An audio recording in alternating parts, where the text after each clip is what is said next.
Hello everyone, welcome to ITLS Academy।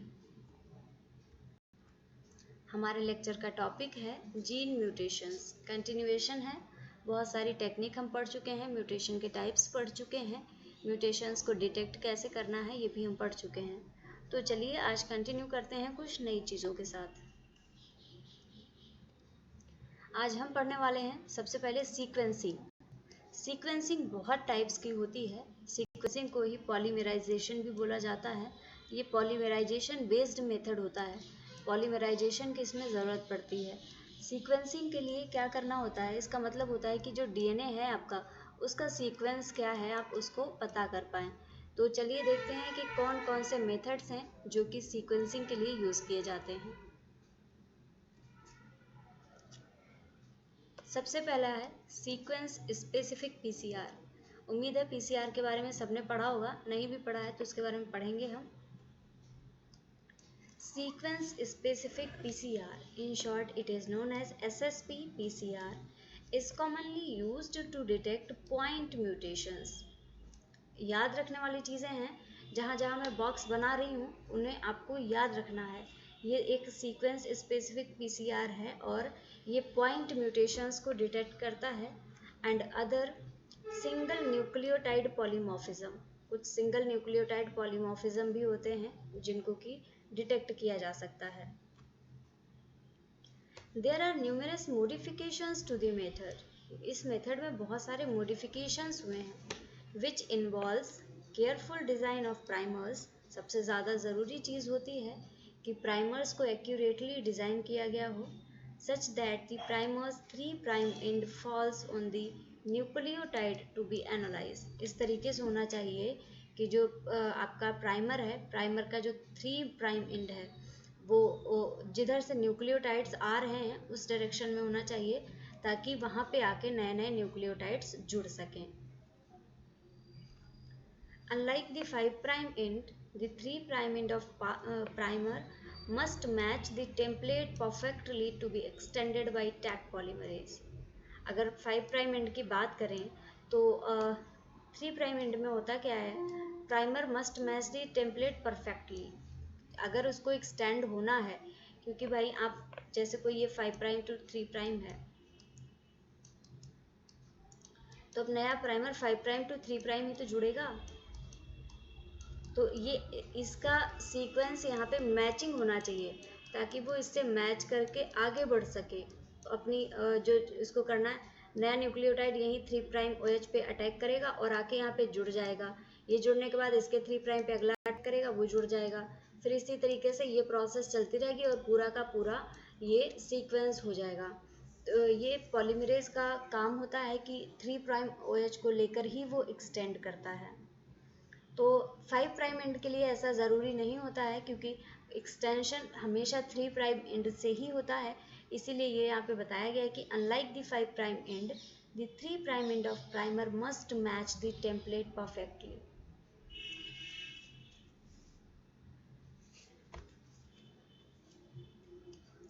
Normal and mutant sequences can be analyzed simultaneously by making one primer longer than the other।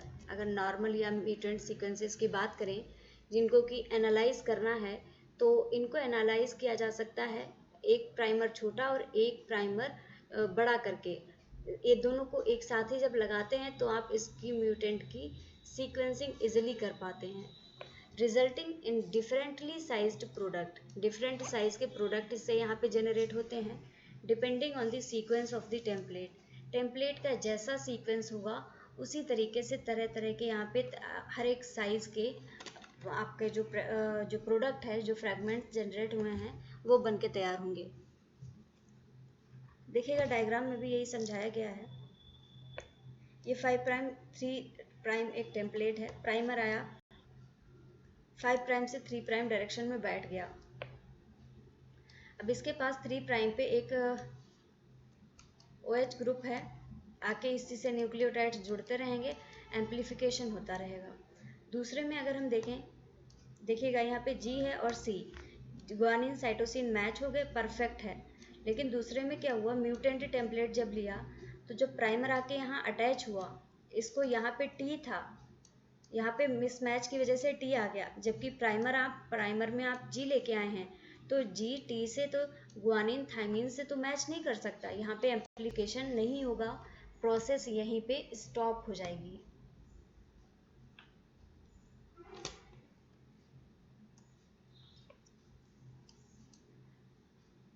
A high throughput application of bead array technology uses sequence specific PCR। इसमें sequence specific PCR का use किया जाता है।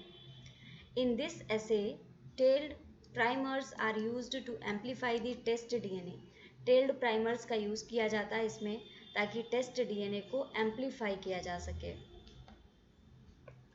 The resulting PCR product will have an allele specific sequence at one end and a locus specific sequence at the other end। जो आपका जो PCR product बन के रेडी होगा उसमें दो तरीके के सीक्वेंस देखे जाएंगे, दो साइड होती हैं, तो एक साइड पे आपको मिलेगा एलील स्पेसिफिक सीक्वेंस और दूसरे साइड पे आपको मिलेगा locus specific sequence. This PCR product is subsequently amplified in a second round। अब जो प्रोडक्ट बनके रेडी हो गया है, इसको सेकेंड राउंड में एम्पलीफाई किया जाता है using साइबर-3, cyber-green 5, CY80 and CY5। ये फ्लोरिसेंट डाइज हैं, labelled 5' primers corresponding to the normal और म्यूटेंट सेल्स। नॉर्मल और म्यूटेंट सेल्स के लिए इनको डिज़ाइन किया जाता है। फिर एंड अ कॉमन 3' प्राइमर, एक 3' प्राइमर भी होना चाहिए। These amplicons can then be hybridized to the beads। अब इनको जब आप इंसर्ट करा देते हैं तो ये बीड से हाइब्रिडाइज कर जाते हैं। The bead color और locus combined with CY3 और CY5 fluorescence type the allele at each locus। अब ये जो बीड का कलर है CY3 और CY5 फ्लोरिसेंस की मदद से ये एलील्स की टाइपिंग करता है ईच लोकस पे। यहाँ पे आप देख सकते हैं डायग्राम में दिखाया गया है, ये यहाँ पे प्राइमर आके जुड़ा है 5' to 3', ये एक्सटेंशन कर रहा है, और दूसरी साइड में ऐसा प्राइमर जुड़ा है जो कि म्यूटेशन के लिए स्पेसिफिक है, और एक और है जो कि नॉर्मल सीक्वेंस के लिए स्पेसिफिक है। इसके पास में ये दोनों ही प्राइमर डाले गए। देखा क्या गया, यहाँ पे कंट्रोल लगा दिया गया। जो नॉर्मल सेल थी उसमें एक ये मिला बैंड, जबकि जो हेट्रोजाइगस म्यूटेंट है उसमें दो मिले। होमोजाइगस म्यूटेंट में अगर अगेन एक ही मिला। ये म्यूटेंट एम्प्लीकॉन्स थे। तो यहाँ पे देखिएगा क्या पता चलता है, allele specific primer amplification of a C to T। C to T यहाँ पे देखिएगा, ये C है और ये है T। यहाँ पे एलील स्पेसिफिक प्राइमर एम्प्लीफिकेशन हुआ C to T mutation. A longer primer is designed with the mutated nucleotide A। ए वाला जो पार्ट है वहाँ पे म्यूटेटेड न्यूक्लियोटाइड को डिज़ाइन किया गया at the 3' end. This primer is longer and gives a large amplicon then the primer binding to the normal sequence. Normal sequence से primer की बाइंडिंग पे इतना बड़ा आपको चेंज देखने को नहीं मिल रहा था, इतनी प्राइमर बाइंडिंग नहीं मिल रही थी जितनी इससे मिली। The resulting product can be distinguished by their size। जो रिजल्टिंग प्रोडक्ट है उसको उसके साइज के आधार पर पहचाना जा सकता है। On an agarose gel, agarose gel एक मीडियम होता है जहाँ पे कि आप चीज़ों को आइडेंटिफाई कर पाते हैं। फर्स्ट लेन मॉलिकुलर वेट मार्कर, पहली लाइन में मॉलिकुलर वेट मार्कर्स दिखाए गए हैं। सेकेंड लेन में नॉर्मल सैंपल लिया गया है। थर्ड लेन में अ हेट्रोजाइगस म्यूटेंट सैंपल, ये भी हेट्रोजाइगस म्यूटेंट सैंपल लिया गया है। And in fourth lane a homozygous mutant, यहाँ पे होमोजाइगस म्यूटेंट आपको देखने को मिल रहा है। तो उम्मीद है ये डायग्राम आपको समझ में आया होगा।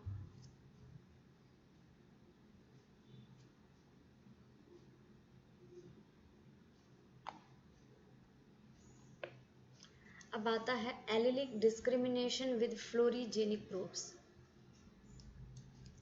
Thermal cycler with fluorescent detection support allelic discrimination with fluorogenic probes. जो थर्मल साइक्लर होता है ये फ्लोरिसेंट डिटेक्शन में मदद करता है और सपोर्ट करता है फ्लोरोजेनिक प्रोब्स के साथ में एलील्स के डिस्क्रिमिनेशन में।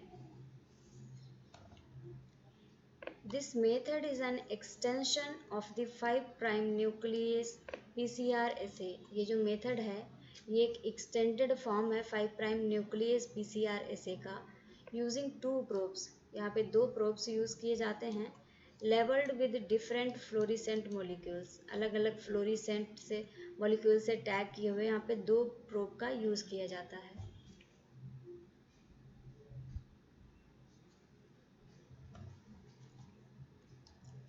The presence of the corresponding fluorescent signals indicate whether the test sequence is normal or mutant। जो फ्लोरिसेंट सिग्नल्स होते हैं इनके द्वारा हमें ये पता चलता है कि जो टेस्ट सीक्वेंस है वो नॉर्मल है या फिर म्यूटेटेड है। That is whether the probe matched and hybridised to the test sequence. क्या ऐसा हुआ है कि प्रोब मैच हो गया है किसी के साथ में और उसने टेस्ट सीक्वेंस को हाइब्रिडाइज कर दिया है।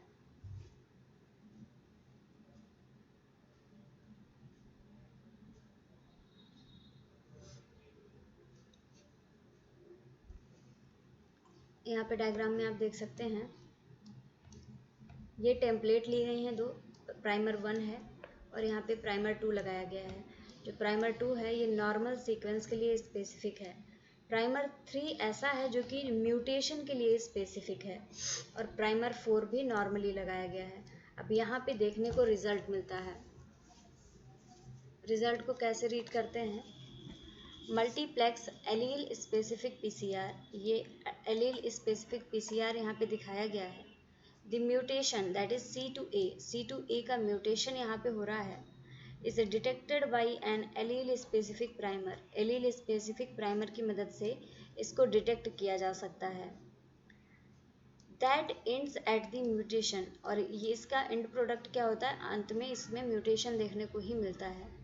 Primers 3 and 4 would then produce a mid size fragment। 3 और 4 वाले जो प्राइमर्स हैं ये मिड साइज वाले फ्रेगमेंट्स को प्रोड्यूस कर रहे हैं। And if there is no mutation, अगर कोई भी म्यूटेशन नहीं है, a normal primer that is primer 2 देखेगा, ये नॉर्मल सीक्वेंस के लिए स्पेसिफिक है। Binds and produces a smaller fragment. ये बाइंड करता है और छोटा सा फ्रेगमेंट बना लेता है 2 to 4 वाला। Primer 1 and 4 always amplify the entire region. जो प्राइमर 1 and 4 होते हैं वो हमेशा पूरे ही रीजन को एम्पलीफाई करते हैं। जैसे कि ये प्राइमर 1 देख लीजिए, यहाँ से शुरू होगा सीधा चलता चले जाएगा यहाँ तक। प्राइमर 4 यहाँ से चलेगा और यहाँ तक चलता चला जाएगा। तो ये पूरे सेक्शन को एम्पलीफाई कर देते हैं।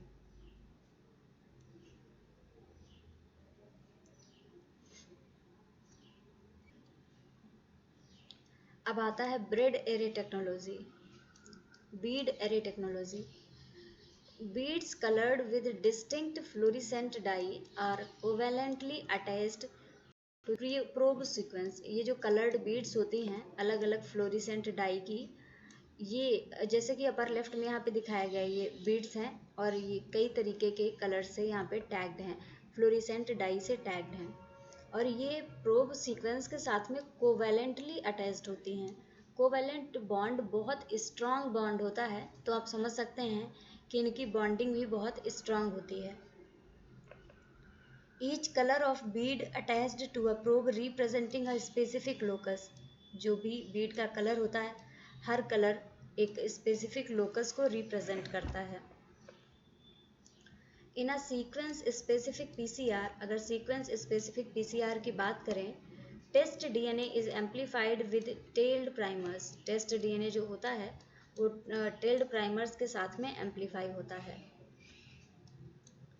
The tailed PCR products are amplified in a second reaction to generate labelled amplicon. जो टेल्ड पीसीआर प्रोडक्ट्स होते हैं वो एम्पलीफाई बहुत सेकेंडों में एक इन अ सेकेंड रिएक्शन में ही वो एम्पलीफाई हो जाते हैं और लेबल्ड एम्प्लीकॉन्स को जेनरेट कर देते हैं। That will bind to specific beads, जो कि स्पेसिफिक बीट से बाइंड करेगा according to the gene locus. जिस तरीके का जीन लोकस होगा उसी तरीके से ये वहाँ पे जाके बाइंड कर जाएगा।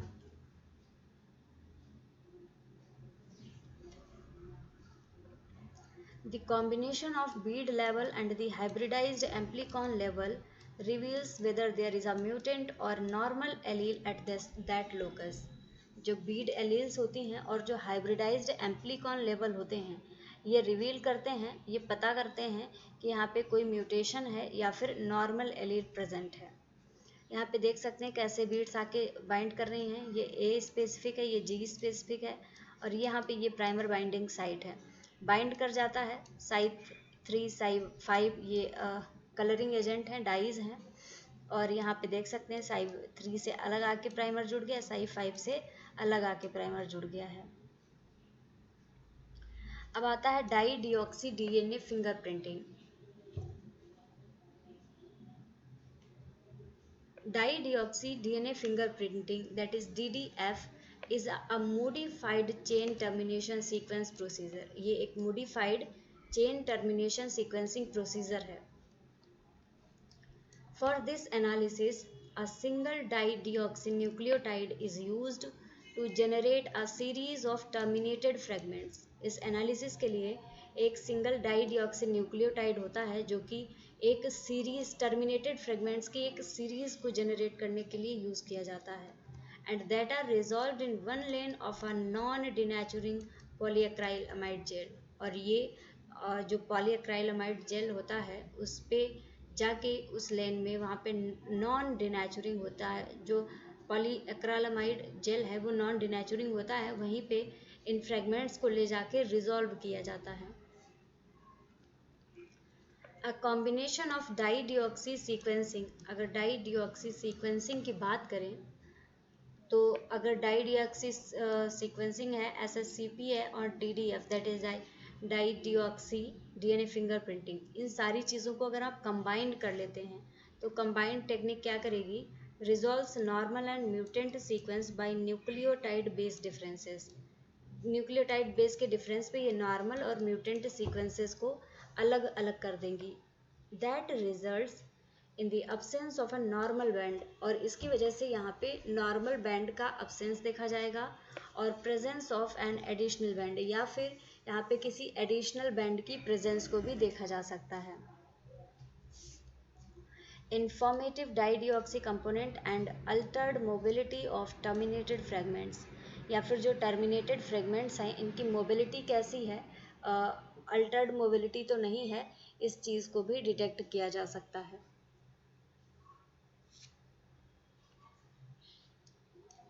डाइडिऑक्सी nucleotide triphosphate that is DDNTP terminate DNA synthesis. ये ऐसे NTPs होते हैं, अगर DNTPs होते हैं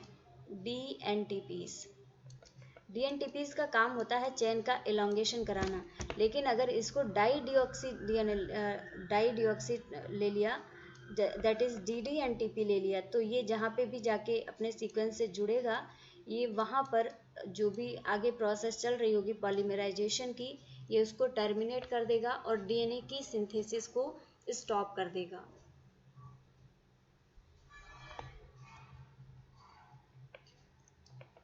allylic discrimination, probes complementary to either the normal sequence that is left side में यहाँ पे दिखाया गया है और द म्यूटेंट सीक्वेंस जो कि राइट साइड में दिखाया गया है, ये नॉर्मल है ये म्यूटेंट है, are labelled with different fluors, अलग अलग डाई से इनको लेबल किया गया है। आप देख सकते हैं यहाँ पे डाई के रूप में ब्लू कलर है, जबकि यहाँ पे डाई के फॉर्म में ब्लैक कलर है। FAM एंड VIC रिस्पेक्टिवली इनका नाम है, जो डाइज यूज़ की गई हैं पहले में FAM है और यहाँ पे VIC है, ये दो डाइज को यूज़ किया गया है। The tag exonuclease functions only if the probe is matched to the sequence being tested। अगर जो टैग एक्सोन्यूक्लियस है तो वो तभी फंक्शन करेगा जब वो प्रोब से मैच कर जाएगा कि जिस सीक्वेंस को टेस्ट किया जाना है उस सीक्वेंस का प्रोब उसको मिल जाएगा, तब इस प्रोसेस को आगे बढ़ाया जाएगा और जो टैग एक्सोन्यूक्लियस है वो अपना फंक्शन करेगा। High FM indicates normal sequence, अगर हाई एफएम है तो उससे नॉर्मल सीक्वेंस पता चलता है। And high VIC indicates mutant sequence, अगर वीआईसी ज़्यादा है तो पता चलता है कि म्यूटेंट सीक्वेंस यहाँ पे प्रेजेंट है। If both fluors are detected the test sample is heterozygous, अगर दोनों ही डाई का कॉम्बिनेशन देखने को मिलता है तो इससे ये पता चलता है कि दोनों ही जो सैंपल्स हैं वो हेट्रोजाइगस है।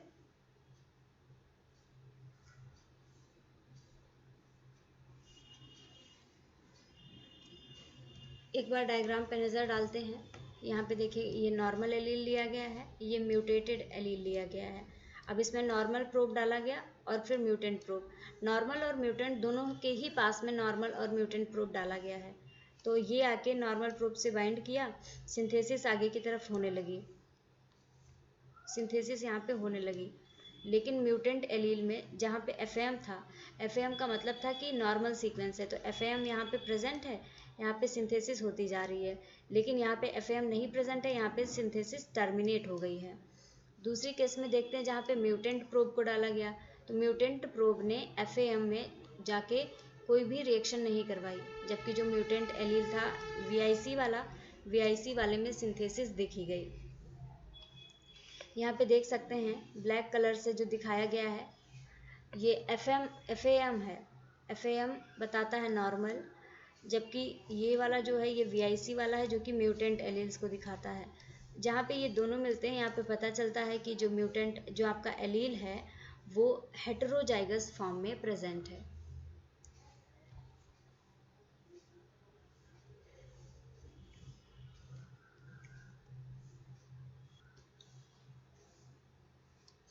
Dideoxy fingerprinting detection of an AC mutation, एक एसी म्यूटेशन में डाई डीऑक्सी फिंगरप्रिंटिंग का डिटेक्शन दिखाया जा रहा है। DDG added to the synthesis reaction, dideoxy guanine को ऐड किया गया है सिंथेसिस रिएक्शन में। Terminate copies of the template at each opportunity to add G, जहाँ पे अब ये डाई डीऑक्सी का काम ही होता है, जहाँ पे डाई डीऑक्सी वर्ड लग जाए समझ लीजिए वो जहाँ पहुँचेगा वहाँ पे कुछ ना कुछ बंद कर देगा, टर्मिनेट कर देगा। तो जब DDG आपने डाला तो जहाँ जहाँ पे उसको जी मिलेगा वहाँ वहाँ पे ये टर्मिनेट कर देगा प्रोसेस को, अपोजिट सी इन दी टेम्पलेट, और इसके टेम्पलेट में सी होगा जहाँ पे वहाँ पे ये प्रोसेस टर्मिनेट हो जाएगी।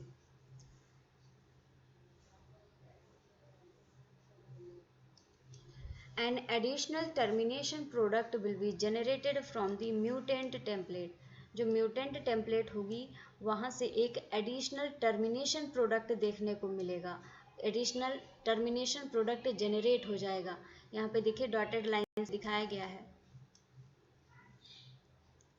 This fragment will be detected as an extra band on the gel, अब ये जो फ्रेगमेंट है इसको डिटेक्ट करने के लिए आप देखेंगे कि आपके जेल में एक एक्स्ट्रा बैंड देखने को मिलेगा। The subsequent larger terminated fragment will have one base pair difference from the normal ones, जो लार्ज टर्मिनेटेड फ्रेगमेंट्स होंगे उनमें एक बेस पेयर से डिफरेंस देखा जाएगा नॉर्मल फ्रेगमेंट्स की जगह पे, विच में अफेक्ट माइग्रेशन और SSCP कंपोनेंट, ये माइग्रेशन को या फिर SSCP कंपोनेंट को अफेक्ट कर सकता है।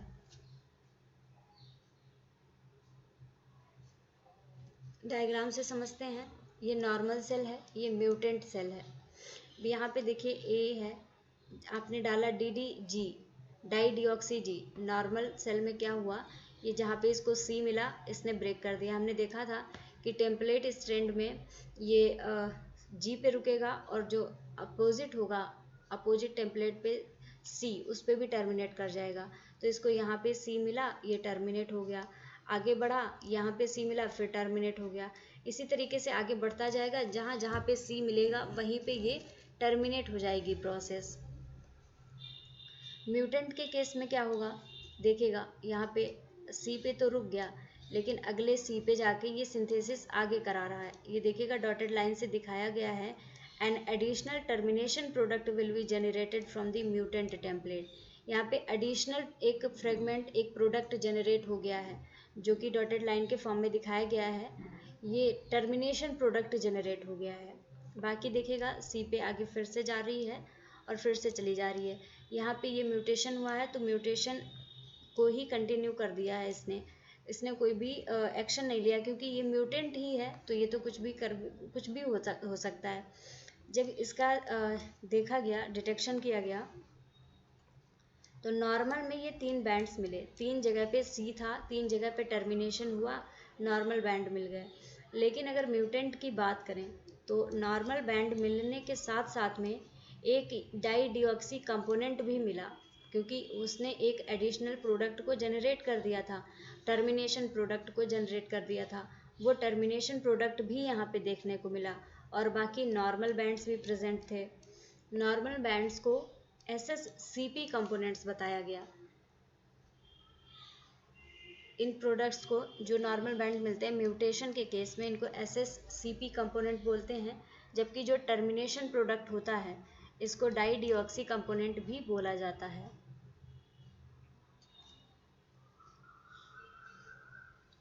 So thank you everyone for watching this session. अगर आप कोर्स को ज्वाइन करना चाहते हैं तो विज़िट करिए हमारी एकेडमी की वेबसाइट ITLS एकेडमी को, या फिर अगर आप डायरेक्ट ज्वाइन करना चाहते हैं तो लिंक आपको डिस्क्रिप्शन बॉक्स में मिल जाएगा, जहां से कि आप डायरेक्ट लिंक पे जाके क्लिक करके वहां से कोर्स को ज्वाइन कर सकते हैं। फॉलो करिए ITLS एकेडमी को on various social media platforms like Instagram, Facebook, Twitter, YouTube, WhatsApp and LinkedIn. Also subscribe to our channel and you can get the app of ITLS Academy on Google Play Store. So thank you for watching. Like this video, share and subscribe to our YouTube channel. किसी भी help या query के लिए आप call कर सकते हैं हमारे हेल्पलाइन नंबर 7080833450 पर, या फिर आप विज़िट कर सकते हैं हमारी एकेडमी की website www.itlsacademy.com. So thank you very much everyone. Thank you for connecting with ITLS Academy and thanks for watching this session.